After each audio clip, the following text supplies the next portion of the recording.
So how do we get a real estate license in Kentucky or Ohio? What's that process look like? So this one's a very technical question and is extremely dependent on where you're coming from. Okay. So let's say that you are a brand new licensee. You've never held a similar license. You've never worked real estate in a different state at any stage in your life ever. You are so green, you're like money on a tree. So you can either go through the KREC, which is the Kentucky Real Estate Commission, or you can go through the Ohio division, talking specifically about these two states. You start out by looking at their requirements, and we'll drop the links below to those two websites because those requirements can change. But it's kind of like be 18, have this sort of diploma, have this sort of that sort of thing. They'll have all of that information. If you feel like you check all of those boxes, then you're going to go ahead and pursue your actual licensure classes. We have links that will drop below for different codes to these classes based in Kentucky or in Ohio. Nice. And for those, you can click the link. You can do your own research, do whatever you want.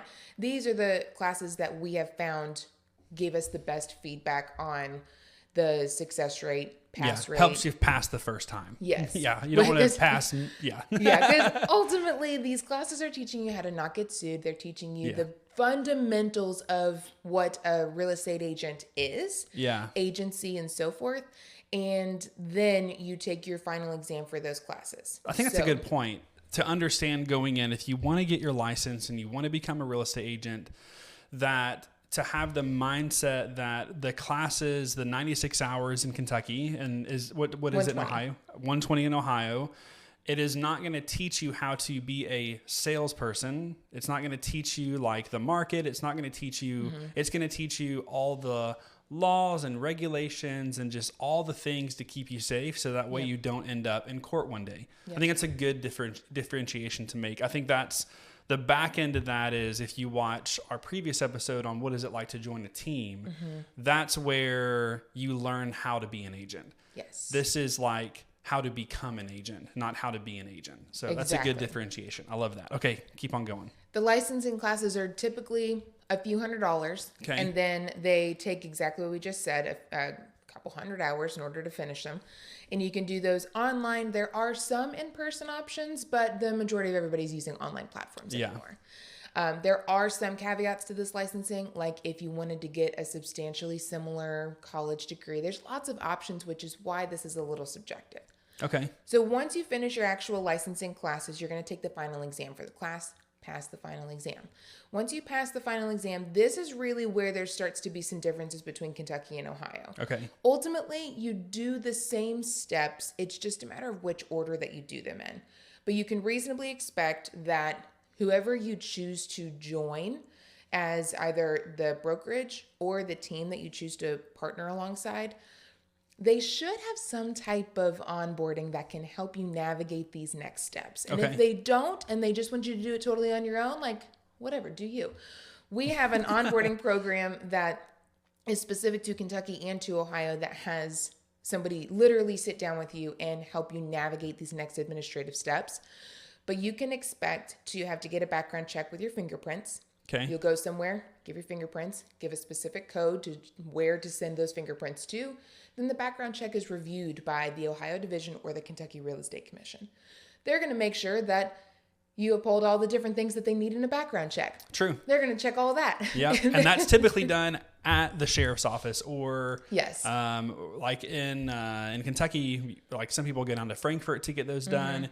In Ohio, there's a spot in Cincinnati where you can go get your fingerprints done. So that is somewhere you have to go and actually give those. Yes. And it's typically done at the state police office. Something along those lines, yeah. And so you have a background check component. You also have an application component, and this is twofold. So there's the licensure application and there's the brokerage application. Okay. Every brokerage is going to be a little bit different. For us specifically, you will get connected with the state broker, and the state broker is going to send you the application. This looks different between Kentucky and Ohio again, where in Ohio, you have to be sponsored into the brokerage at the time of application. In Kentucky, it looks a little bit different. You do want to have already decided where you're going to end up. Makes sense. So that you can ask questions on what to do next, right? Yeah. So basically in both states, you're going to have chosen your brokerage already. You're going to get supplied with these applications. And at our company, we get sponsored into our company. So you'll decide the other agent partner that you want to work with. And then you'll fill out those applications for the brokerage and for your licensure pretty much simultaneously. Okay. And you do that so that you can begin the brokerage onboarding process at the same time that you are applying for licensure. And you do that so everything can kind of start rolling at the same time. Yeah. So when do you choose a brokerage? That's like when do you find most people think about that? I've seen it all the different ways. I see some that choose to get their license because they've been invited to real estate by somebody that they know, like, and trust. That's fair. Okay. And they choose to partner with that person at that person's brokerage. I've seen others who have decided that they want to get into real estate, and then they take their time interviewing and researching the different brokerages and their offerings to make sure that they make a good decision for themselves and their business. And so their license or their brokerage of choice might actually come to fruition after they've passed their final licensing exam. Okay. In the different states, you'll have different requirements on when you have to make that decision, but it can be anywhere from 10 to 60 days after passing your state and national exams that you have to make that declaration of who your brokerage is. That's good to know, because I think, so if you don't know, which you know, the average age of the real estate community right now, average age of an agent's 55. And so when you're getting your license, depending on your stage of life and what you're getting the license for, drastically changes what brokerage or where you should go next. Yes. Because if this is second or third career or retirement opportunity, and you've already spent the majority of your working career somewhere else, and this is kind of the stretch until retirement, then you might choose to go a different path than someone who's in their 20s and needs the support and needs to, there's so many different ways that you could go about it. And then there's also people who get their real estate license to do investment properties. Yeah. Like they're property managers or they're flippers, and they're trying to, it's just another business opportunity for them. And so there's a ton of different routes and when people get it for property management.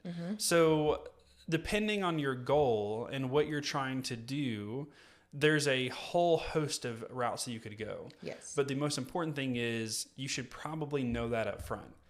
You should know why you're getting your license and what you're intending to do with that license, and then choosing a place to hold that license that supports that goal. Because there's people that enter in the business at 18, and then there's people who enter the business at 60. So, and both of those people have different goals. Yes. So knowing that up front is really important. I completely agree. Yeah, I love that. So there's, like we just said, the background check component. There's licensing, background check. There's taking the state and national exam. Okay. That's a component of it. And then all of this happens simultaneously. So after you've passed your licensure classes, the rest of this is kind of like a hodgepodge of all of these different, throw your application fee over here, do your background check over here, fill out this onboarding document here, go through all of these different steps. And so what we have compiled is an actual step-by-step program on what to do and when to do it.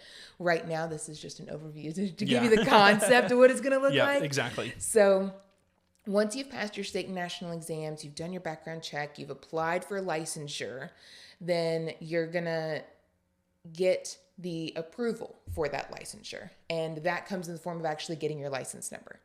Once you get your license number, you're then able to apply that license number to the different systems and associations that you want to be a part of. Okay.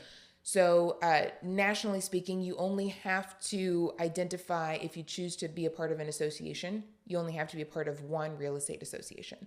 So if you choose to be licensed in Kentucky or Ohio, pick your more dominant market and then choose to be a part of that association. Once you're a part of that association, you'll get access to all the different things that they have to offer. At the same time, you're going to get access to the MLS, the multiple listing service, where all the homes that real estate agents list land. The whole purpose of being a licensee. The whole People purpose. want to see the MLS. Yeah. We don't want to go see it on other websites. We want to see the true database of homes. Yeah. Yes. So you'll get your MLS access, and then you're also going to get all of the other smaller subscription type accesses that you need to operate as an agent. So you'll get your electronic key access, allowing you to actually use the key boxes that aren't just combo codes. You'll get what we have in our area is called Showing Time right now. And Showing Time is the actual application used to schedule and manage your showings that you have in the listings that you have.